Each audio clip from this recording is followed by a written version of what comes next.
परिचय। जड़ों, तनों तथा पत्तियों के गुणों, प्रकारों, रूपांतरणों और कार्यों की हम पहले ही चर्चा कर चुके हैं। अब हम पुष्प क्रम के विषय में पढ़ेंगे।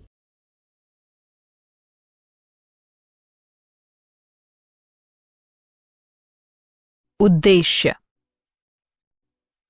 इस पाठ के अंत में आप निम्न करने में सक्षम हो जाएंगे: पुष्प क्रम को परिभाषित करना, पुष्प क्रम के प्रकारों का पता लगाना, असीमाक्षी पुष्प क्रम का अध्ययन करना, ससीमाक्षी पुष्प क्रम का अध्ययन करना, ससीमाक्षी पुष्प क्रम के प्रकारों को समझना, एकाकी ससीमाक्ष का अध्ययन करना, एकल शाखित ससीमाक्ष को समझना,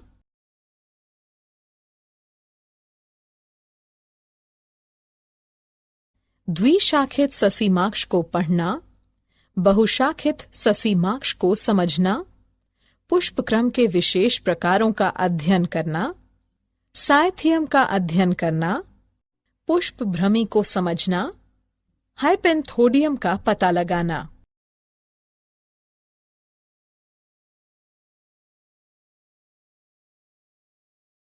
पुष्प क्रम। पौधे के शिखर पर विशेषीकृत शाखा पर पुष्पों का क्रम व्यवस्था जो कि पुष्पों को धारण करता है, पुष्प क्रम कहलाता है। पुष्प क्रम के अक्ष को पुष्पवृंत यानी डंठल कहते हैं। कभी कभी पुष्प अकेले बनते पैदा होते हैं।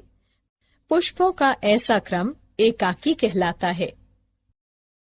जब पुष्प शाखा के सिरे या मुख्य तने पर बनते हैं यानी पैदा होते हैं, तो उन्हें एकाकी अंतस्थ कहते हैं। उदाहरण गूलर यानी पॉपी। जब पुष्प पर्णपत्ती के कक्ष पर बनते या पैदा होते हैं, तो उन्हें एकाकी कक्षीय कहते हैं।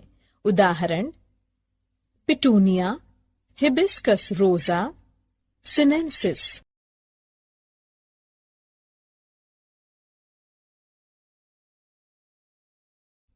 पुष्प क्रम के प्रकार। पुष्प क्रम मुख्यतः 3 प्रकार के होते हैं: असीमाक्षी पुष्प क्रम, ससीमाक्षी पुष्प क्रम, विशेष यानी विशिष्ट प्रकार के पुष्प क्रम।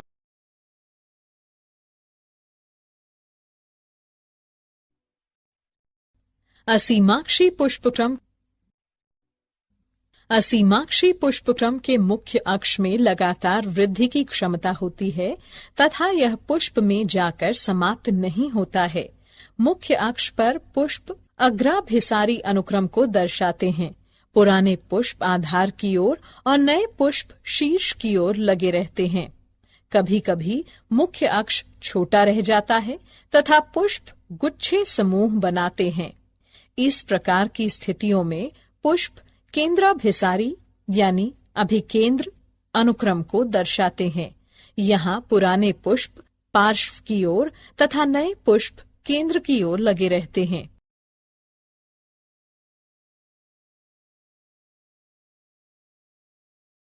ससीमाक्षी पुष्पक्रम। ससीमाक्षी पुष्पक्रम में मुख्य अक्ष पुष्प में जाकर समाप्त हो जाता है तथा पुष्प वृंत यानी डंठल की वृद्धि रुक जाती है। पुष्प तलाभिसारी अनुक्रम को दर्शाते हैं। पुराने पुष्प शीर्ष पर जबकि नए पुष्प आधार की ओर लगे रहते हैं। जब पुष्प गुच्छों में व्यवस्थित होते हैं तो वे केंद्राभिसारी यानी अभिकेंद्री होते हैं। इसमें पुराने पुष्प केंद्र की ओर तथा नए पुष्प पार्श्व की ओर लगे रहते हैं।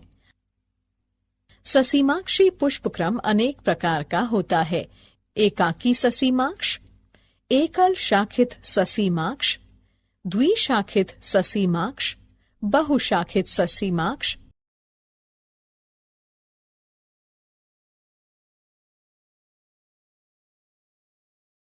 एकाकी ससीमाक्ष। यह ससीमाक्षी पुष्पक्रम का सरल प्रकार है जिसमें कि सिर्फ एक ही पुष्प होता है। पुष्प छोटे पुष्पवृंत यानी डंठल पर अंतस्थ या कक्षीय अवस्था या स्थिति में हो सकता है। उदाहरण थेस्पेसिया।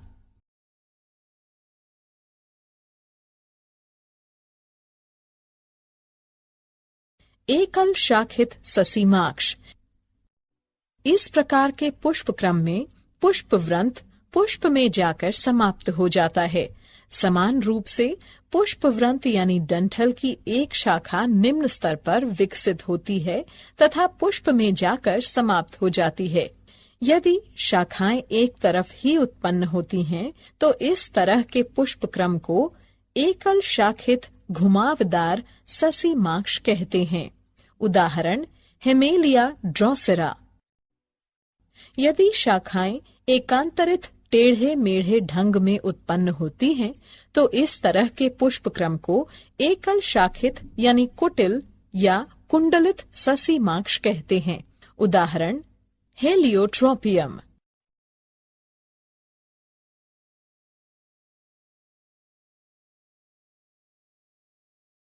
द्विशाखित ससीमाक्ष।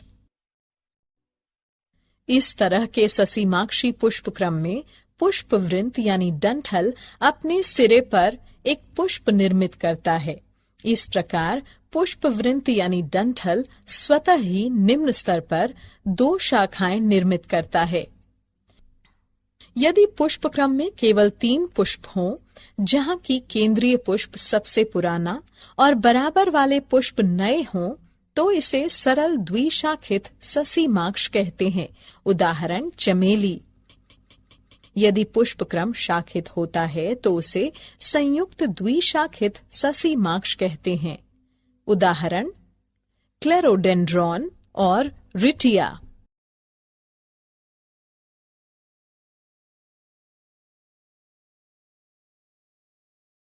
बहुशाखित ससीमाक्ष। इस तरह के ससीमाक्षी पुष्पक्रम में मुख्य अक्ष पुष्प में जाकर समाप्त हो जाता है। समान रूप से पुष्पवृंत डंठल कई शाखाएं उत्पन्न करता है और प्रत्येक शाखा पुष्प में जाकर समाप्त हो जाती है। पुष्प अपकेंद्री यानी मध्यपग क्रम को दर्शाते हैं। उदाहरण हिमेलिया।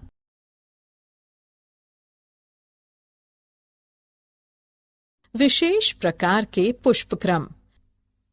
कुछ पौधे विशेष प्रकार के पुष्पक्रम को दर्शाते हैं। ये निम्न प्रकार के हैं: साइथियम, पुष्पभ्रमी, हाइपेंथोडियम।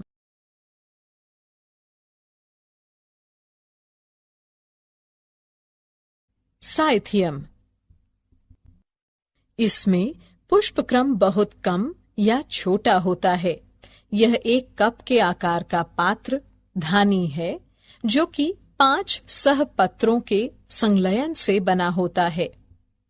साधारणतः इस कप की सतह पर एक पीले रंग की मरकंद स्रवित करने वाली ग्रंथि उपस्थित होती है। इस कप के केंद्र से एक एकल मादा पुष्प निकलता है। यह बहुत ही छोटा होता है और एक लंबे तंतु पर उगता है। नर पुष्प बहुत छोटे होते हैं और कुटिल या कुंडलित ढंग से प्रत्येक सहपत्र के कक्ष से इनका निर्माण होता है। उदाहरण यूफोर्बिया पुल्केरिमा।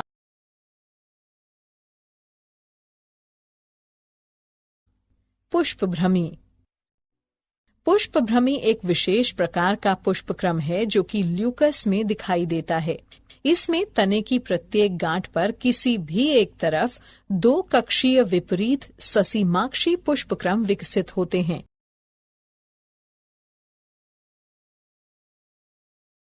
हाइपेंथोडियम।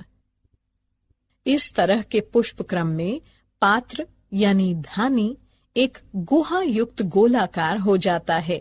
यह एक छोटे से छिद्र के साथ बाहर की तरफ खुलता है। पात्र यानी धानी की आंतरिक सतह से अनेक छोटे अवृंत पुष्पों का निर्माण होता है। ये पुष्प 3 प्रकार के होते हैं: नर पुष्प, मादा पुष्प और अनुपजाऊ यानी बांझ मादा पुष्प चंद्रकांति। उदाहरण गूलर यानी फाइकस।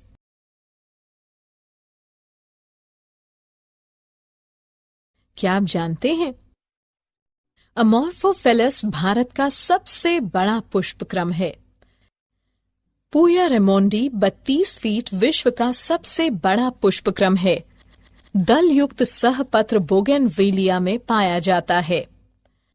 कोएनेंथियम खुला हाइपेंथोडियम होता है।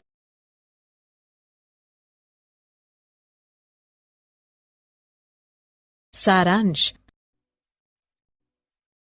आइए हमने जो कुछ सीखा है उसे संक्षेप में दोहराएं।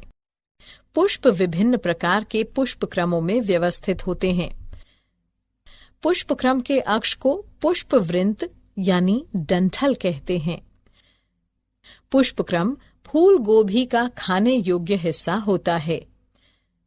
सिंकोनस एक संयुक्त अथवा बहुल फल है जो कि हाइपेंथोडियम पुष्पक्रम से विकसित होता है। अनानास तथा जिमीकंद ऑटोकॉर्पस में सहपत्र तथा परिदल पुंज खाने में प्रयुक्त किए जाते हैं। ऑसिमम यानी तुलसी में पुष्पभ्रमी प्रकार का पुष्पक्रम पाया जाता है। समानांतर विन्यास तथा ससीमाक्ष अथवा पुष्पक्षत्र युक्त अरीय पत्तियों का साधारण गुच्छा लिलिएसी कुल के लक्षण हैं। ग्रामिनी कुल में कनिष्का यानी स्पाइकिका पुष्पक्रम होता है।